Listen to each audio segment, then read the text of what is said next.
എല്ലാവർക്കും ലണ്ടൻ വിശേഷങ്ങൾ സിബിച്ചനിലേക്ക് സ്വാഗതം. ഇംഗ്ലണ്ടിലെ മനോഹരമായ കാഴ്ചകളും വിശേഷങ്ങളുമാണ് ഈ ചാനലിൽ ഉണ്ടാവുക. നമ്മുടെ ചാനൽ സബ്സ്ക്രൈബ് ചെയ്തില്ലെങ്കിൽ എത്രയും വേഗം സബ്സ്ക്രൈബ് ചെയ്യുമല്ലോ. നമ്മള് ഇവിടെ യൂറോപ്പില് ഡ്രൈവ് ചെയ്യണമെങ്കിൽ ഉണ്ടല്ലോ, നമുക്ക് ഓരോ പ്രയോറിറ്റീസ് ഉണ്ട്. ആർക്കാണ് റോഡിലെ പ്രയോറിറ്റി എന്നുള്ളത്.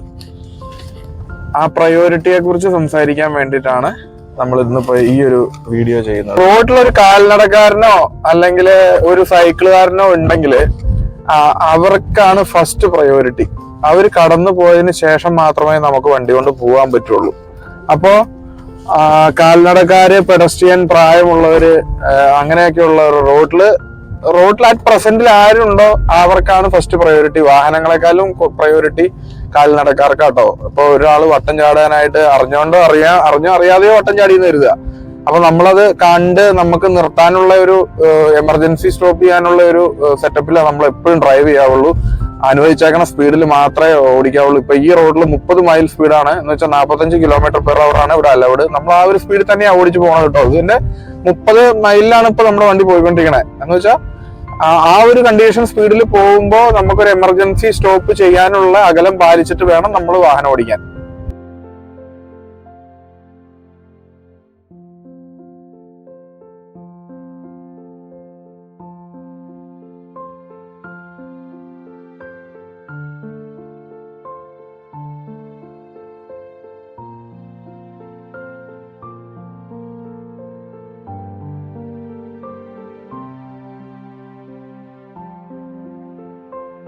ഇപ്പൊ ഒരു മെയിൻ റോഡിൽ കൂടെ പോവാണ്, നമ്മൾ ലെഫ്റ്റ് ഹാൻഡ് സൈഡ് പിടിച്ച് പോവാണ് എങ്കിൽ നമുക്ക് തന്നെയാണ് പ്രയോറിറ്റി. അപ്പൊ നമ്മുടെ സൈഡിൽ ഒരു വാഹനം പാർക്ക് ചെയ്തിട്ടുണ്ടെങ്കിൽ, എന്ന് വെച്ചാൽ ഇടത് സൈഡിൽ ഒരു വാഹനം പാർക്ക് ചെയ്തിട്ടുണ്ടെങ്കിൽ നമ്മുടെ റോഡിൽ പാർക്ക് ചെയ്യാവുന്ന ചില സ്ഥലങ്ങളുണ്ട്, ഓൺ റോഡ് പാർക്കിംഗ് എന്ന് പറയും. അപ്പൊ അങ്ങനെ പാർക്ക് ചെയ്തിട്ടുണ്ടെങ്കിൽ നമുക്ക് റൈറ്റ് ട്രാക്കിൽ കയറിയിട്ട് നമുക്ക് ഓവർടേക്ക് ചെയ്ത് അപ്പുറത്തേക്ക് കടന്നു പോകേണ്ടതായിട്ട് വരും.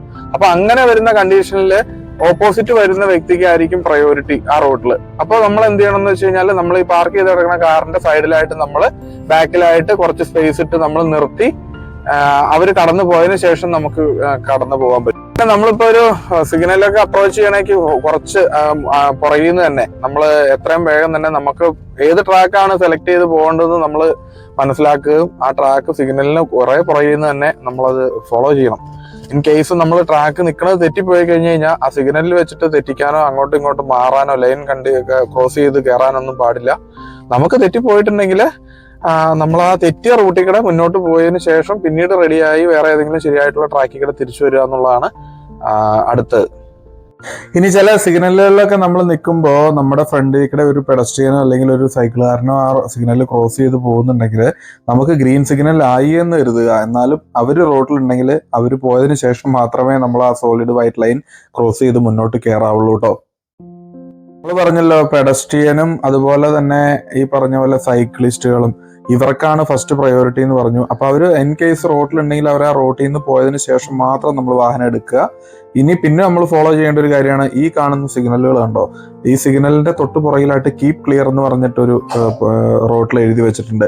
ഈ കീപ് ക്ലിയർ എന്ന് ഉദ്ദേശിക്കുന്നത് ഈ ഒരു വീട്ടിലേക്കുള്ള എൻട്രൻസ് ആണ്. അത് അങ്ങനെയുള്ള ഓരോ വീടുകളുടെ എൻട്രൻസ് ബ്ലോക്ക് ചെയ്ത് യാതൊരു കാരണവശാലും സിഗ്നലിലാണെങ്കിൽ പോലും നമ്മൾ വാഹനം പാർക്ക് ചെയ്യാൻ പാടില്ല കേട്ടോ.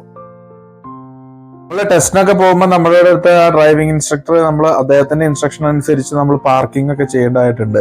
അപ്പൊ ചിലപ്പോൾ നമ്മുടെ അടുത്ത് പറയും, ഇതാ കിടക്കുന്ന ബ്ലാക്ക് കാറിന്റെ പുറയിലായിട്ട് പാർക്ക് ചെയ്തോ എന്നൊക്കെ പറയും ചിലപ്പോൾ. അപ്പൊ നമ്മൾ ആ പാർക്ക് ചെയ്യാൻ വേണ്ടിയിട്ട് ചെന്ന് പാർക്ക് ചെയ്യുന്ന ഭാഗം ചിലപ്പോൾ ഏതെങ്കിലും ഒരു വീട്ടിലേക്കുള്ള ചെറിയ എൻട്രൻസ് നടപ്പാതെയൊക്കെ ഉണ്ടാവുമല്ലോ.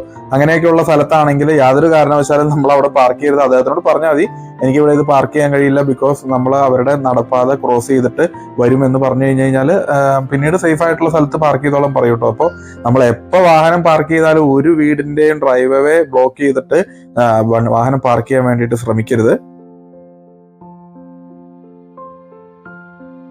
നമ്മൾ നാട്ടിൽ നിന്ന് പോന്നിട്ട് ഇവിടെ വന്ന് ഡ്രൈവിംഗ് പഠിക്കാൻ വേണ്ടിയിട്ട്, ഡ്രൈവിംഗ് നാട്ടിൽ നിന്ന് നമുക്ക് ഇന്ത്യൻ ലൈസൻസ് ഒക്കെ ഉണ്ടായിരുന്നു, എന്നാലും നാട്ടിലെ ആ ഒരു തിയറി കൺസെപ്റ്റ് അല്ലല്ലോ ഇവിടുത്തെ തിയറി കൺസെപ്റ്റ്. ഇവിടെ ശരിക്കും പറഞ്ഞു കഴിഞ്ഞാൽ നമ്മൾ തിയറിക്ക് നല്ല അവയർനെസ് തരും. ആ സമയത്താണ് മനസ്സിലായത് ഏറ്റവും അപകടം പിടിച്ച സിഗ്നല് ഗ്രീൻ സിഗ്നൽ ആണ്. ഏറ്റവും സേഫായിട്ട് നമുക്ക് നിൽക്കാൻ പറ്റുന്ന സിഗ്നൽ റെഡ് സിഗ്നലാണ്. നേരെ തിരിച്ചായിരുന്നു ഞാനൊക്കെ നാട്ടിൽ വെച്ച എൻ്റെ ഒരു ടോട്ടൽ ചിന്താഗതി അങ്ങനെയായിരുന്നു. അതൊക്കെ ശരിക്കും വ്യത്യസ്തമായിട്ടുള്ളൊരു രീതിയിലേക്ക് മാറ്റി തന്നു ഇവിടെ വന്ന് ഡ്രൈവിംഗ് പഠിച്ചപ്പോൾ കേട്ടോ. അതുപോലെ തന്നെ നമ്മൾ ലൈൻ ട്രാഫിക് മാറുമല്ലോ. ഇപ്പൊ നമ്മൾ പോയിക്കൊണ്ടിരിക്കുന്ന ലൈനിൽ നിന്ന് നമ്മൾ വേറെ ഒരു ലൈനിലോട്ട് മാറുവാണെങ്കിൽ അതിപ്പോ ഒരു സിഗ്നലിലേക്ക് എത്തണമെങ്കിൽ തൊട്ട് മുമ്പിൽ തന്നെ വെച്ചിട്ട് പെട്ടെന്ന് മാറി ലൈൻ സിഗ്നൽ കൊടുത്ത് മാറാതെ കണ്ണാടി നോക്കി പറയുന്നു വണ്ടിയൊന്നും ഇല്ലാതെ സേഫ് ആക്കിയതിന് ശേഷം മാത്രം നമ്മൾ മാറാൻ നോക്കുക. ഇൻ കേസ് ചില സിഗ്നലിലൊക്കെ നമ്മൾ കിടക്കുമ്പോഴായിരിക്കും നമുക്ക് തോന്നുന്നത് അയ്യോ നമ്മൾ വഴി തെറ്റിപ്പോയെന്ന്. എന്നാലും കുഴപ്പമില്ല, ആ മുന്നോട്ടുള്ള ലൈനിൽ കൂടെ തന്നെ പോവുക. എന്നിട്ട് അടുത്ത സെറ്റപ്പിലോട്ട് കയറി കഴിയുമ്പോൾ നമ്മൾ നേരെ നമുക്ക് ആവശ്യമുള്ള ട്രാക്കിലേക്ക് ഇൻഡിക്കേറ്റർ കൊടുത്ത് പുറകിൽ വാഹനമൊന്നും ഇല്ല എന്ന് ഉറപ്പ് വരുത്തിയതിന് ശേഷം മാത്രം നമ്മൾ മാറ്റുക കേട്ടോ.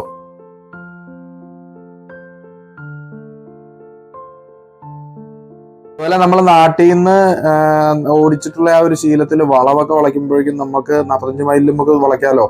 റേസിംഗ് ഗിയറൊന്നും അടിച്ച് വളയ്ക്കരുത് കേട്ടോ. നമ്മൾ ശരിക്കും പറഞ്ഞു കഴിഞ്ഞാൽ ഒന്ന് വരുന്ന ആ ഒരു സ്പീഡിൽ വളവ് എത്തണേക്ക് മുമ്പ് സ്പീഡൊക്കെ ഒന്ന് കുറച്ച് സേഫ് ആയിട്ടുള്ള രീതിയിൽ മാത്രമേ ആ പാറ്റിയൊക്കെ അങ്ങ് എടുക്കണ കണ്ടു കഴിഞ്ഞാൽ തന്നെ ചിലപ്പോൾ ഡ്രൈവിംഗ് ടെസ്റ്റിന് നമ്മുടെ കൂടെ ഇരിക്കുന്ന ആൾ പറയും അപ്പം തന്നെ ഫെയിലാക്കും നമ്മളെ. പിന്നെയുള്ളൊരു കാര്യം എന്ന് പറഞ്ഞു കഴിഞ്ഞാൽ അനാവശ്യമായിട്ടുള്ള ഹോണടി. നമ്മുടെ നാട്ടിൽ തൊട്ടനും പിടിച്ചൊക്കെ ഹോൺ അടിക്കുക. എനിക്ക് നാട്ടിൽ വണ്ടി ഓടിക്കുന്ന സമയത്ത് അനാവശ്യമായിട്ട് ഹോൺ അടിക്കുന്ന ഒരു ശീലം ഉണ്ടായിരുന്നു. എന്തായാലും ആവശ്യത്തിനായാലും അനാവശ്യമായാലും നമ്മൾ വലിയ വണ്ടിയാണല്ലോ ഹോൺ അടിച്ചങ്ങ് പേടിപ്പിച്ചേക്കാന്നുള്ളൊരു തോന്നൽ അന്നത്തെ കാലത്ത് ഉണ്ടായിരുന്നു. അതൊക്കെ മാറ്റി ഇവിടെ നമുക്ക് ഹോൺ അടിക്കേണ്ട ആവശ്യം ഇവിടെ വരാറില്ല കേട്ടോ. സത്യം പറഞ്ഞു കഴിഞ്ഞാൽ എന്തെങ്കിലും ഒരു ആക്സിഡന്റ് ഉണ്ടാവും, മറ്റുള്ളൊരു എമർജൻസി സിറ്റുവേഷൻ വരുന്നുണ്ട്, അതും വേറെ ഒരു ഡ്രൈവർക്ക് നമുക്ക് അവയർനെസ് കൊടുക്കേണ്ട ഒരു സിറ്റുവേഷൻ വന്നാൽ മാത്രം നമുക്ക് ഹോൺ അടിക്കേണ്ടതായിട്ടുള്ളൂ.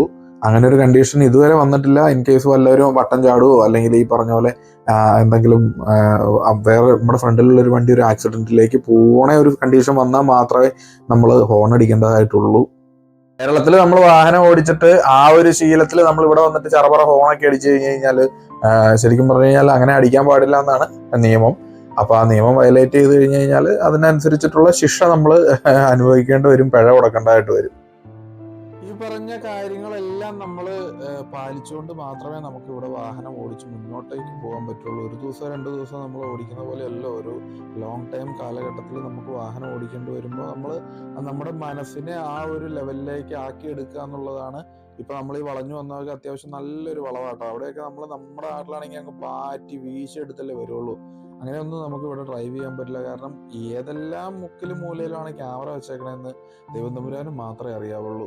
ഈ റഡാർ സർവൈലൻസ് ക്യാമറ കൂടാതെ ഇന്റർസെപ്റ്റർ വണ്ടിയിലൊക്കെ ക്യാമറ ഉണ്ട് കേട്ടോ. നമ്മുടെ നാട്ടിലുള്ള പോലെ തന്നെ ഈ പോലീസിന്റെ വണ്ടിക്കകത്തിരുന്നിട്ട് ഇന്റർസെപ്റ്റർ ക്യാമറ വെച്ചിട്ട് പിടിക്കുന്ന സെറ്റപ്പ് ഒക്കെ ഇവിടെ ഉണ്ട്. അവിടെ ഉണ്ട്, എല്ലായിടത്തും ഉണ്ട്. പക്ഷെ ഫൈൻ വരുമ്പോൾ നമുക്ക് നാട്ടിലെ ഫൈനൊക്കെ വെച്ച് കമ്പയർ ചെയ്യുമ്പോൾ ഇവിടുത്തെ ഫൈൻ 10 മടങ്ങ് ഇരട്ടിയാണ്. അതാണ് ഏറ്റവും വലിയ ബുദ്ധിമുട്ട്. നമ്മൾ ഓടിച്ചു പോണ സമയത്ത് ഗീവ് വേ സൈനുകൾ ഉണ്ടെങ്കിൽ നമ്മൾ ആ ഗീവ് വേ ശരിക്കും ഫോളോ ചെയ്യണം. കാരണം മെയിൻ റോഡിലേക്ക് നമ്മൾ കയറുന്നതിന് തൊട്ട് മുമ്പായിരിക്കും ചിലപ്പോൾ ഗീവ് വേ സൈൻ വരച്ചു വെച്ചിട്ടുണ്ടാവുക.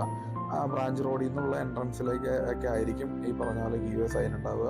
അതുപോലെ ഇങ്ങനെ ഈ ലെഫ്റ്റ് സൈഡിൽ പാർക്ക് ചെയ്തിട്ടുള്ള വണ്ടികൾ അവർ ഫ്രണ്ടിലോട്ട് എടുക്കുന്നുണ്ടോ, ഇൻഡിക്കേറ്റർ കൊടുക്കുന്നുണ്ടോ എന്ന് നമ്മൾ ശരിക്കും ഹസാർഡ് പെർസെപ്ഷൻ എന്ന് പറഞ്ഞിട്ട് ഒരു മോഡ്യൂൾ തന്നെ നമ്മുടെ എക്സാമിലുണ്ട്. അപ്പൊ ആ മോഡ്യൂളിൽ നമ്മൾ എക്സാം അറ്റൻഡ് ചെയ്യുന്ന സമയത്ത് നമുക്ക് കൂടുതലായിട്ട് ഐഡിയ കിട്ടും എന്താണ് ഹസാർഡ് പെർസെപ്ഷൻ, എങ്ങനെ ഒരു അപകടത്തെ നമ്മൾ മുന്നിട്ട് കാണുന്നു. ഏറ്റവും ആദ്യം ആ അപകടത്തെ മുൻകൂട്ടി കാണുക എന്നുള്ളതാണ് ആ എക്സാമിന്റെ ലക്ഷ്യം തന്നെ കേട്ടോ. ഇനിയുള്ള ഒരു പോയിന്റ് എന്ന് പറഞ്ഞാൽ ഈ റൗണ്ട് അബൌട്ടുകൾ ഉപയോഗിക്കുമ്പോൾ നമുക്ക് റൗണ്ട് അബൌട്ടുകളിൽ കൃത്യമായിട്ടുള്ള ലൈൻ നമ്മൾ ആദ്യമേ തന്നെ പിടിച്ചോളാം. നമുക്ക് ലെഫ്റ്റിലോട്ടാണ് പോകേണ്ടതെങ്കിൽ ഏത് സൈഡിലാണ്, റൈറ്റിലോട്ടാണ് പോകേണ്ടതെങ്കിൽ നമ്മൾ ഏത് ട്രാക്കാണ് പിടിക്കേണ്ടത്, അതുപോലെ തന്നെ എക്സിറ്റ് ചെയ്യണേക്ക് മുമ്പ് എത്ര മുന്നിൽ വെച്ചിട്ട് നമ്മൾ ഇൻഡിക്കേറ്റർ കൊടുക്കണം എന്നൊക്കെയുള്ള കാര്യത്തെക്കുറിച്ച് റൗണ്ട് അബൌട്ടുകളെ കുറിച്ചിട്ട് തന്നെ ഞാനൊരു ഡ്രൈവിംഗ് ടിപ്സ് എന്ന് പറഞ്ഞൊരു വീഡിയോ ചെയ്തിട്ടുണ്ട്. നമ്മുടെ വീഡിയോസിന്റെ പ്ലേലിസ്റ്റ് നോക്കിക്കഴിഞ്ഞാൽ കാണാവുന്നതാണ്. അതുപോലെ തന്നെ നമ്മൾ ഓരോ പാർക്കിംഗ് ഏരിയകളിൽ നമുക്ക് ഡെസിഗ്നേറ്റഡ് ആയിട്ടുള്ള ഏരിയാസ് കൃത്യമായിട്ട് തന്നിട്ടുണ്ടാവും. ആ ഒരു 4 വരയ്ക്കുള്ളിൽ തന്നെ നമ്മുടെ കാറിനെ കൊണ്ടുവന്ന് പാർക്ക് ചെയ്യാനായിട്ട് ശ്രമിക്കുക. ഇൻ കേസ് നമ്മുടെ വീലുകൾ ഏതെങ്കിലും പാർക്കിങ്ങിന്റെ ഈ ലൈനുകളുടെ പുറത്താണ് നമ്മൾ പാർക്ക് ചെയ്തിട്ട് പോകുന്നത്, പാർക്ക് ചെയ്ത് പോകുന്ന കണ്ടീഷനിൽ ഏതെങ്കിലും മറ്റു വാഹനങ്ങൾ കൊണ്ടുവന്ന് നമ്മുടെ വണ്ടിക്കകത്തേക്ക് തട്ടു എന്തെങ്കിലുമൊക്കെ ചെയ്ത് കഴിഞ്ഞ് കഴിഞ്ഞാൽ ഫൈൻ വരുമ്പോൾ നമുക്ക് ആ ഫൈൻ ഉണ്ടാവുക. കാരണം നമ്മൾ പാർക്കിംഗ് സ്പേസിന്റെ പുറത്ത് പാർക്ക് ചെയ്തുകൊണ്ട്. മറ്റൊരു വിശേഷമായിട്ട് വീണ്ടും കാണാം. അതുവരെ എല്ലാവരോടും ബൈ ബൈ.